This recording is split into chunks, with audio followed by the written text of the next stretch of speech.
में आप सभी के साथ रचना नितेश और जोरदार तालियों के साथ स्वागत महाकौशल के मुख्यालय जबलपुर के प्रथम नागरिक जगत बहादुर अनु जी का। बहुत बहुत स्वागत है सर IBC 24 के इस मंच में। और आज बहुत सारे मुद्दों पर हम चर्चा करने वाले हैं। जनता के दिल के कितने पास हैं आप और किस तरह से जबलपुर का विकास हो रहा है, ये तमाम हमारे मुद्दे होंगे। जनता के पास जब हम पहुंचे तो बहुत सारे मुद्दों से उन्होंने हमें अवगत कराया है और आज उन तमाम मुद्दों को लेकर हम आपके पास इस मंच के साथ जुड़े हुए हैं। सबसे पहला सवाल तो यही कि प्रथम नागरिक होने का जो ताज है जिम्मेदारियों के साथ आता है, लेकिन कितना भारी ये ताज खासतौर पर तब जब राज्य में आपकी सरकार नहीं है।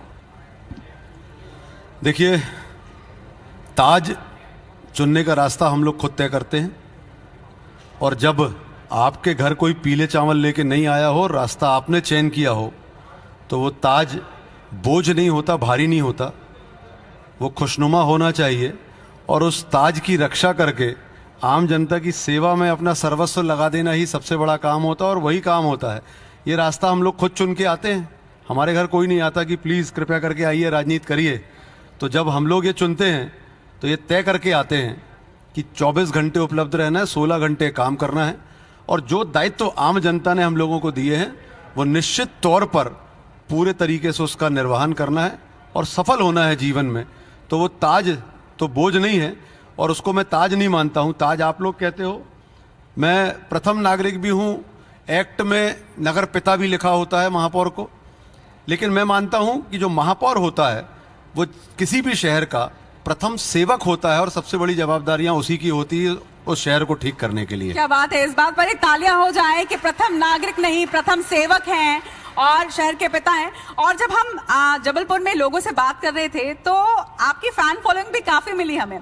लोगों का ये कहना था कि उन्होंने किसी पार्टी को नहीं, उन्होंने जगत बहादुर अनु जी को वोट दिया है। तो ये भरोसा कैसे कायम किया आपने, क्योंकि बहुत ज्यादा फैन फॉलोइंग है, लोग बहुत प्यार करते हैं आपसे। आप देखिए, अगर राजनीतिक और सामाजिक जीवन में आप हैं तो आपको ये सोचना नहीं होता कि आपको क्या करना है और क्या मिलना है। अगर आप सिर्फ ये सोचते हैं कि आपके जीवन का ध्येय क्या है, उसको आप कितनी कर्मठता और ईमानदारी से उसका निर्वहन करते हैं। अगर समाज की सेवा करना है, आम जनता की, हमारी बहनों की सेवा करना है, तो आपको दलगत राजनीति से ऊपर उठ के काम करना पड़ेंगे। जब पार्टी की बात और विचारधारा की बात आएगी तब विचारधारा की बात की जाएगी, लेकिन जब सामान्य रूप से आप रोजमर्रा में काम करते हैं तो आपको आम व्यक्ति की जरूरत के हिसाब से दलगत राजनीति से ऊपर उठ के काम करना पड़ेगा, तभी आम जनता आपके साथ रहेगी। निश्चित तौर पर पार्टी बहुत महत्वपूर्ण है, बिना पार्टी के कोई काम नहीं हो सकता, लेकिन जब आप समाज सेवा और राजनीति में आते हैं, राजनीति एक माध्यम है लोगों के लिए काम करना, लोगों के लिए सेवा करना। अगर मन में वो भाव है तो राजनीति तो एक माध्यम है। उस माध्यम से आप ईमानदारी और कर्मठता से काम करने निकलेंगे तो निश्चित तौर पे आपको सफलता के लिए जूझना और लड़ना नहीं पड़ेगा। अगर आप अपनी ईमानदारी और कर्मठता में सफल हैं तो निश्चित तौर पर राजनीतिक तौर पे भी आम जनता आपको बहुत सारा आशीर्वाद देती है और वही आशीर्वाद मेरे साथ है जिसके कारण मैं काम कर पा रहा हूँ। बहुत ही खूबसूरत बात आपने कही कि राजनीति से ऊपर उठ के जब आप समाज सेवा के भाव से कोई कार्य करते हैं तो निश्चित तौर पर वो प्यार बनकर वापस लौटता है और वही प्रेम जो है वो आपके साथ जुड़ा हुआ है। अब कुछ तीखे सवाल भी मैं आपसे जरूर करूंगी, क्योंकि जिस पद पे आप हैं वहां पर बहुत सारे ऐसे मुद्दे उठते हैं। एक वैभवशाली इतिहास है, एक समृद्ध संस्कृति है महाकौशल की, जबलपुर की सबसे ज्यादा। इसके बावजूद कुछ शहरों का अगर मैं नाम लेना चाहूं, इंदौर, भोपाल की अगर हम बात करें, तो उस तरीके से जबलपुर क्यों नहीं उभर पा रहा, कहां कमी रह जा रही है? पिछले 20 वर्षों में जबलपुर शहर में नेतृत्व की कमी जो है वो हमको बहुत ज्यादा खलती है। माननीय कमलनाथ जी की सरकार आई, जबलपुर शहर में 2 मंत्री मिले, महाकौशल में हमको मुख्यमंत्री मिले, विधानसभा अध्यक्ष मिले, विधानसभा उपाध्यक्ष मिले, अन्य मंत्री मिले। जब आपको नेतृत्व मिलता है और नेतृत्व सक्षम हो तो वो अपने शहर को और अपने जगह को चेंज करता है, तब चीजें ट्रांसफॉर्म होती है, तब चीजें डेवलपमेंट की ओर आगे बढ़ती हैं। ये पिछले 20 वर्षों में नहीं मिला और कांग्रेस पार्टी को जब मिला तो कुछ महीनों के लिए मिला, जिसके कारण जो रिजल्ट आने चाहिए थे, जो 5 वर्षों में रिजल्ट आते वो नहीं आ पाए। धरातल पे चीजें नहीं आ पाई, कागजों में आ गई थी, धरातल में आने की बस बात थी। बहुत बड़ा कारण यह है कि जो लोग यहाँ पर आए सब चाहते हैं कि हम अपने जिस काम के लिए आए उसको दायित्व का निर्वहन करें।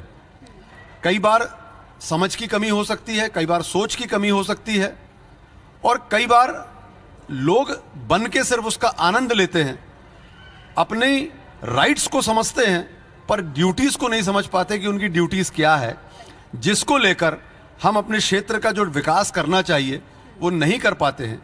हमें सब कुछ छोड़कर अगर हम अपने शहर और अपने क्षेत्र के लिए लगेंगे तभी विकास कर पाएंगे। पिछले 20 वर्षों में इसलिए भोपाल और इंदौर बाकी शहरों से हमारा शहर पिछड़ गया, और ईश्वर का दिया हुआ तो सबसे खूबसूरत शहर है ये। मां नर्मदा की गोद में बसा हुआ जबाली ऋषि की तपोभूमि है, विनोबा भावे जी की संस्कार धानी है ये, और इस संस्कार धानी में विकास होने के इतना पोटेंशियल था, परंतु क्यों नहीं हुआ वो समझ के बाहर है। पर मुझे अब ऐसा लगता है पिछले 20 वर्षों में जो काम नहीं हुए वो हम लोगों ने 8 महीने में करके दिखाए हैं, और आने वाले 5 वर्षों में हम भोपाल और इंदौर से भी निश्चित तौर पे आगे निकलेंगे। क्या बात है, इस बात पर जोरदार तालियां हो जाए कि आने वाले कुछ वक्त में आप अपने जबलपुर को बिल्कुल उतना ही हाईटेक देखने वाले हैं जितना हाईटेक आज इंदौर और भोपाल है, और जिसका नाम इतना ज्यादा हो रहा है। मां नर्मदा का जिक्र किया आपने, तट पर बसी ये खूबसूरत नगरी है, और हम भी जब यहाँ आए हैं तो हमें भी ये हमारी भी महत्वाकांक्षा है कि हम वहां जाकर एक बार आरती में जरूर शामिल हो।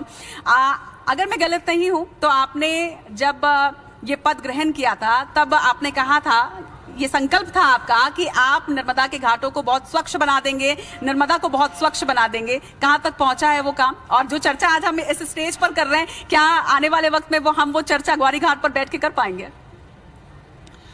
मां नर्मदा के चरणों में प्रणाम करते हुए अत्यंत हर्ष के साथ आपको बताना चाहता हूं, शपथ लेने के 1 घंटे के अंदर मैंने दस्तखत किए थे। उस दस्तखत ने यह तय किया था कि आने वाले समय में मां नर्मदा में एक भी बूंद गंदे नाले का पानी नहीं मिलेगा, वो साफ स्वच्छ होकर वहां पर जाएगा। आपको बताते हुए मुझे हर्ष हो रहा है।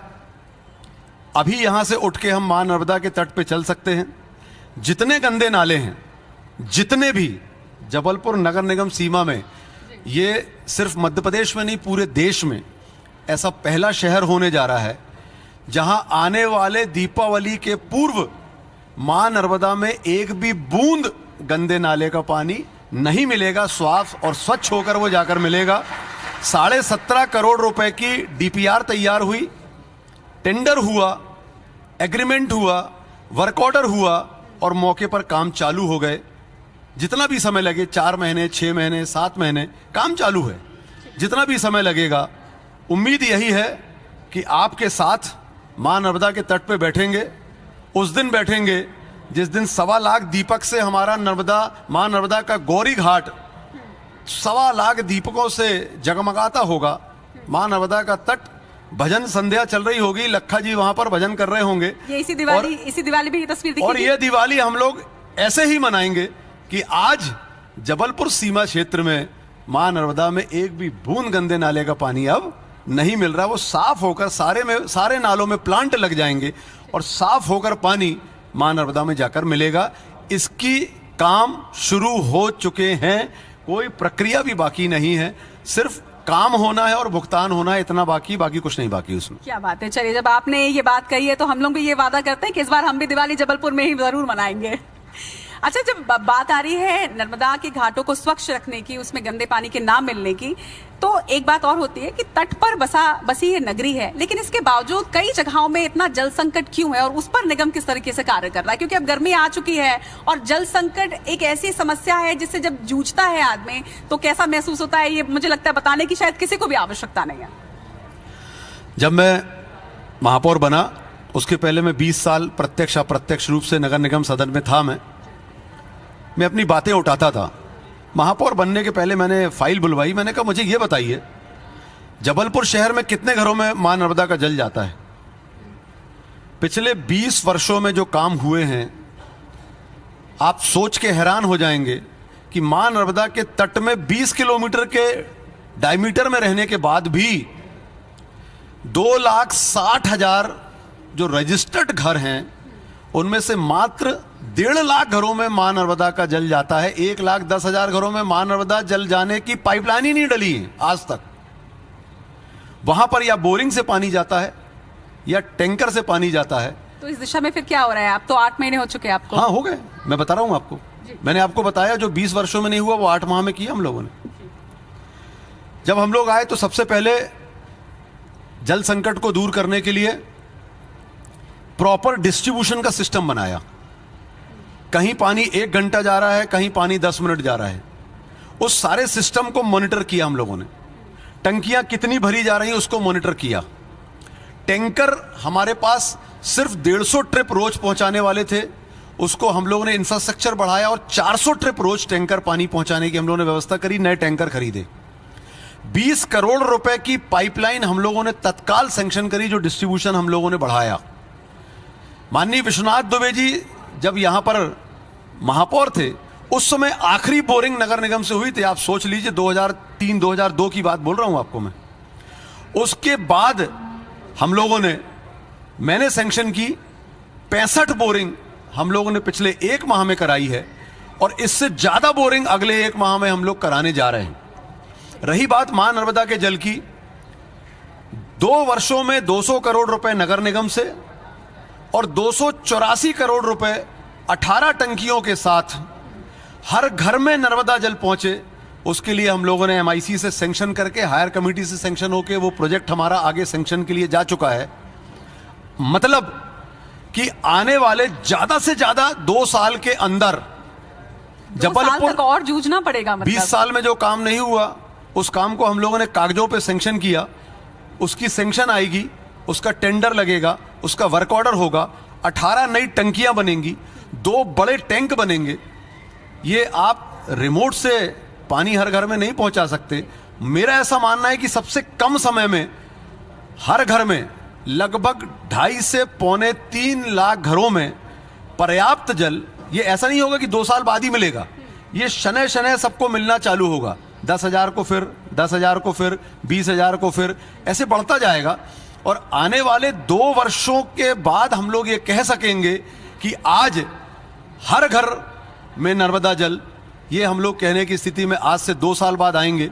मैं आपको बता रहा हूं जो पिछले दशकों में नहीं हुआ वो काम हम लोग या 8 महीने में कर चुके हैं या हम लोग 2 वर्षों के अंदर कर। मैंने जैसे आपको कहा कि महानगर बनेगा, भोपाल इंदौर से आगे हम 8 महीने में नहीं निकले हैं, लेकिन 5 वर्षों में निश्चित तौर पर आगे निकलेंगे और 2 वर्षों के अंदर हर घर में पर्याप्त नर्मदा जल पहुंचेगा, ये हम लोगों का संकल्प है। चलिए, तो अगले 2 साल में जल संकट तो जबलपुर से दूर हो जाएगा, लेकिन जल भराव का क्या? क्योंकि गर्मी में जल संकट हो जाता है और बारिश के मौसम में जल भराव की स्थिति रहती है। आपकी भी कई सारी तस्वीरें हमने देखी हैं, कई सारी खबरें हमने देखी है जहां पर आप कमर तक पानी में भी आप कैंपेनिंग करते नजर आए थे। उस स्थिति से क्या अब आपके प्रथम नागरिक होने के बाद ये सारी परेशानियां जो है वो दूर हो जाएंगे? आप लोग क्या है कैंपेनिंग बस में ध्यान देते हो। हम लोग जब पिछले 20 वर्षों से नालों में और जल भराव में घूमते हैं तब आप लोग ध्यान नहीं देते हो। हम लोग कैंपेनिंग में नहीं करते ये काम, हम लोग हमारी जीवन शैली में है, हम लोगों के भाव में है, मन में, दिल के अंदर है। जहाँ तकलीफ होती है वहाँ हम लोग आधी रात को भी कूदते हैं, चाहे कोरोना काल हो, चाहे जल भराव की बात हो, चाहे जल संकट हो।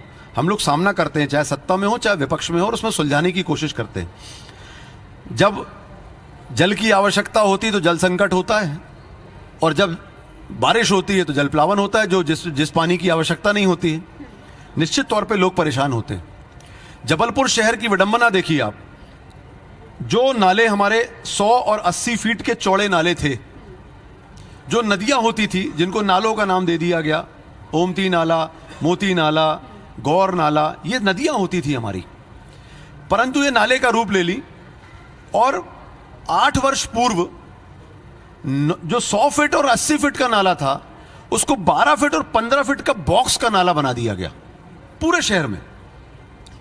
अब जो पानी आपको 100 फीट के नाले से निकलता था उसको 12 फीट के बंद नाले से जाना है, और वो नाले जिसमें हमारे पास टेक्नोलॉजी नहीं है उसको साफ करने की, ना हमारे सफाई संरक्षक उसमें जा सकते हैं, ना कोई मशीन उतना लंबा जाके उसको साफ करके आ सकती है। ये ऐसा दुर्भाग्यपूर्ण काम जबलपुर शहर में हुआ कि जो जल प्लावन नहीं होता था वो जल प्लावन पिछले 8-10 वर्षों से चालू हो गया। हम लोग उसकी व्यवस्था कर रहे हैं। ये भी टाइम टेकिंग चीजें हैं। हम लोग नालों का निर्माण कर रहे हैं। हम लोगों ने इस बजट में अलग से जल प्लावन मद रखा है, उसमें लगभग 100 करोड़ के काम हम लोग करेंगे इस वर्ष। जो हमारे नाले इन्होंने छोटे कर दिए, जो बाजू के बचे हुए नाले हैं उसमें हम लोग यूम पाइप्स डाल के ऐसी बहुत सारी पॉलिसी, जो हमारी पिछले 3 दिन पहले से वो काम सैंक्शन होकर चालू हुआ है। मुझे उम्मीद है कि 50% जल प्लावन इस वर्ष दूर होगा और 50% जल प्लावन अगले वर्ष हमारा दूर हो जाएगा। और जल संकट भी इस बार हम लोगों का 25 से 30% कमी आई है और अगले वर्ष जैसा मैंने आपको बताया कि 80 से 90% हमारा जल संकट भी अगले वर्ष दूर हो जाएगा। यही भावना है कि मूलभूत काम जो हैं, बेसिक नीड्स के काम हैं, वही नगरीय निकायों के काम होते थे। महानगर बनाने का काम तो राज्य सरकारों का होता था, वो तो कंपटीशन में अब हम लोग कर रहे हैं वो और करेंगे उसको। मूलभूत समस्याओं को दूर करने के लिए हम लोग प्रतिबद्ध हैं, संकल्पित हैं और वो काम बहुत तेजी से आगे बढ़ रहे हैं। चलिए, आपने ऐसी बहुत सारी बातें बताई जो पिछले कई वर्षों में नहीं हुई है, लेकिन अब ये 8 महीने में हो रही है और आपने बहुत सारे वादे भी किए हैं। हालांकि समय की कमी है, बातचीत तो मैं आपसे बहुत सारी करना चाहती हूँ क्योंकि जबलपुर के मुद्दे की बात हो रही है, जबलपुर के जनता की बात हो रही है और विकास की बात हो रही है, ये सबसे अहम है। इस मंच से आज मैं आपसे जानना चाहती हूँ वो 3 वादे आप जो जबलपुर से करना चाहते हैं, जो अगले 1 साल में आप पूरे कर पाएंगे। बेसिक नीड्स लोगों की पूरी हों।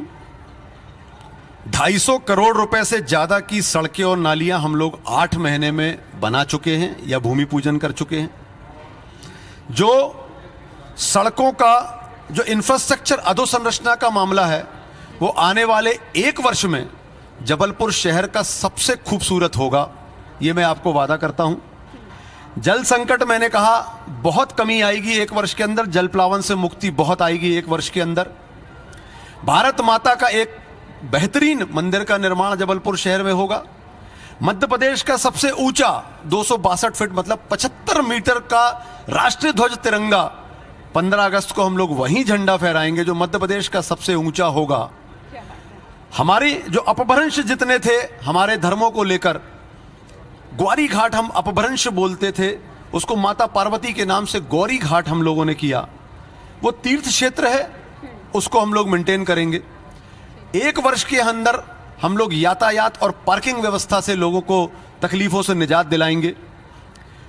मां नर्मदा में मिलने वाले गंदे नाले निश्चित तौर पर हमारे अलग होंगे। शहर में 56 भोग भी आएगा और इस शहर का इंफ्रास्ट्रक्चर के साथ साथ यहाँ की AQI भी बहुत अच्छी होगी। यहाँ पर पर्यटन की दृष्टि से भी हम लोग बड़े काम कर रहे हैं। और आपको बता दें, जो हमारा काम नहीं भी है, परंतु हम रास्ते ऐसे निकाल रहे हैं कि लोगों को रोजगार भी देंगे। लगभग 1000 से 2000 के बीच में नगर निगम नए रोजगार सृजन कर रहा है। अभी सफाई संरक्षकों के मामले में हम लोगों ने 1111 नई नियुक्तियां की हैं और आने वाले 1 वर्ष में लगभग 1.5 से 2000 नए रोजगार भी हम लोग जबलपुर शहर के लोगों को देंगे। ऐसे अनेक काम हम लोग लगातार कर रहे हैं। हमारा नगर निगम का सिस्टम सोलर होगा। 100 करोड़ से हम लोग सोलर सिस्टम लगा रहे हैं। 25 करोड़ रुपए सालाना हमारी बचत होगी, जो हमारे अधोसंरचना में खर्च होगा। जबलपुर शहर में रीडेंसिफिकेशन से हम लोग बहुत सारे बड़े काम शुरू हो जाएंगे। हमारे 1400 करोड़ रुपए का बजट हम लोगों ने इस वर्ष 2023-24 के लिए जो प्रस्तुत किया है, वो 1400 करोड़ के बजट को जब हम लागू हो जाएगा हमारा वो काम हम कर लेंगे तो महानगरीय शक्ल आ जाएगी और भोपाल इंदौर को इस 1 वर्ष में पीछे छोड़ता हम लोग देख सकेंगे, दिखने लगेगा। पूत के पांव पालने में 1 वर्ष में दिख जाएंगे कि 5 वर्ष में हम लोग भोपाल और इंदौर को पीछे निश्चित तौर पर छोड़ेंगे। चलिए, मैंने 3 वादे कहे थे, सर ने काफी सारे वादे किए हैं और उम्मीद यही करते हैं कि ये जितने भी वादे आज आपने इस मन से किए हैं, क्योंकि ना सिर्फ जबलपुर की जनता बल्कि कई देशों की करोड़ों जनता आज IBC 24 के माध्यम से आपको सुन रही है। ये हमारे वादे नहीं है मैम, ये हमारा संकल्प है, ये हमारा वचन है। और मेरा एक नारा है हर समय से, जो कहा वो किया, जो कहूंगा वो निश्चित करूंगा। पुराना रिकॉर्ड भी निकाल लीजिए और आगे 1 वर्ष के बाद जरूर मां नर्मदा के तट पे मेरे साथ बैठिएगा और ये सारी रिकॉर्डिंग सामने रख के आप मुझसे सवाल कीजिएगा कि ये आपने कहा था, इसका क्या हुआ साहब, तो मैं आपको उसका जवाब दूंगा कि जो संकल्प और वचन पहले लिए थे वो पूरे किए, और आज इस मंच पे जो संकल्प और वचन लिए हैं वो निश्चित तौर पर 1 वर्ष के अंदर आपको पूरे करके हम लोग देंगे। एक बार जोरदार तालियां शहर के महापौर जगत बहादुर अनु जी के लिए। बहुत ही सार्थक चर्चा आपसे रही और उम्मीद करते हैं कि आपके सपनों का जो जबलपुर है वो जल्द ही हमें देखने को मिले।